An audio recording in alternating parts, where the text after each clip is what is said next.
Hello everyone, this is me Akanksha Saxena. मैं आप सबका शब्द.in के प्लेटफॉर्म पर बहुत बहुत स्वागत करती हूँ। क्या आपने कभी सोचा है किसी ऑथर को अपनी बुक पब्लिश करने के लिए अपनी जॉब से रिज़ाइन देना पड़ सकता है? जी हाँ, मैं आज जिस बुक का रिव्यू लेकर आई हूँ उस ऑथर को अपनी बुक पब्लिश करने के लिए अपनी जॉब को रिज़ाइन देना पड़ गया था। उस बुक का नाम है राहुल गांधी की सांप्रदायिकता, दुष्प्रचार, तानाशाही से ऐतिहासिक संघर्ष। और इसके जो ऑथर हैं उनका नाम है दयाशंकर मिश्रा। दयाशंकर मिश्रा जो हैं उन्होंने इस बुक को पब्लिश करने के लिए बहुत सारे अप्स एंड डाउन फेस किए, बहुत सारे। दयाशंकर मिश्रा पेशे से पत्रकार हैं और इन्होंने जब ये बुक पब्लिश की थी तो ये जहाँ काम करते थे वहाँ गए, उन्होंने अपना सुझाव रखा कि मैं ऐसे ऐसे एक राहुल गांधी की बुक है उसको पब्लिश करना चाहता हूँ।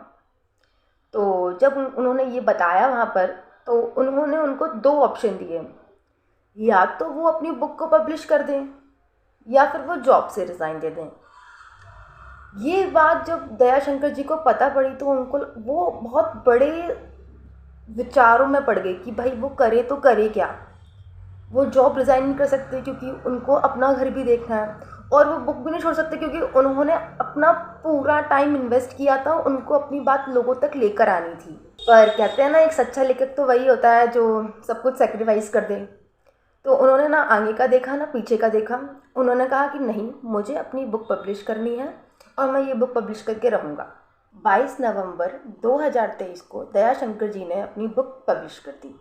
और मतलब ये बहुत उनके लिए हिम्मत की बात है और बहुत प्राउड था उनके लिए कि उन्होंने इतने सारे अप्स एंड डाउन फेस करने के बावजूद भी उन्होंने हार नहीं मानी।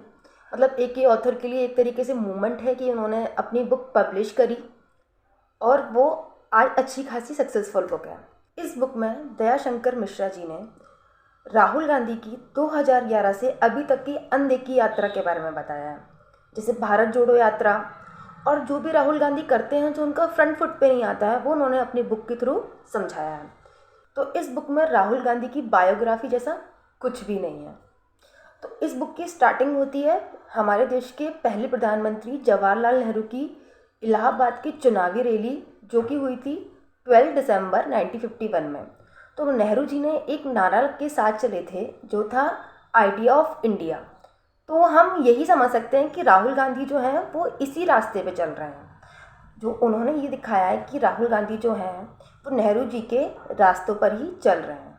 और इस बुक में अन्ना आंदोलन, निर्भया गैंगरेप, महात्मा गांधी पर हमले, जैसे महात्मा गांधी को सफाई योजना में दिखाना, और गांधी एक चतुर बनिया का एक बोल देना, और न्यायपालिका के ऊपर भी बोला गया है काफ़ी कुछ, जैसे सुप्रीम कोर्ट के 4 जजों का प्रेस कॉन्फ्रेंस।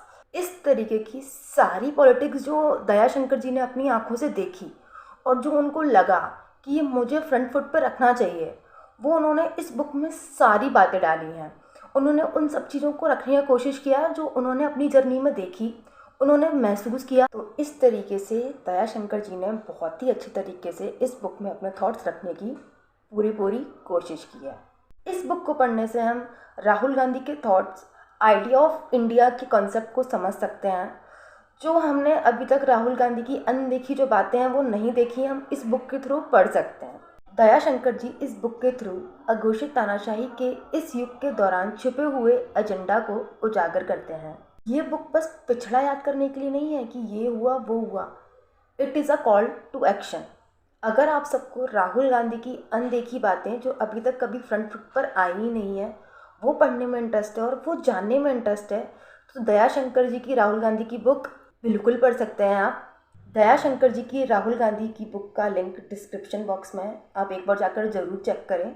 वीडियो अच्छी लगी हो, इन्फॉर्मेटिव लगी हो तो प्लीज़ वीडियो को लाइक करें, शेयर करें, कमेंट करें और चैनल को सब्सक्राइब करें और बेल आइकन को क्लिक कर लें, जिससे कि मैं आगे जाके कोई भी बुक रिव्यू लेकर आऊँ तो आप तक नोटिफिकेशन आ जाए। Thank you. मैं आकांक्षा सक्सेना।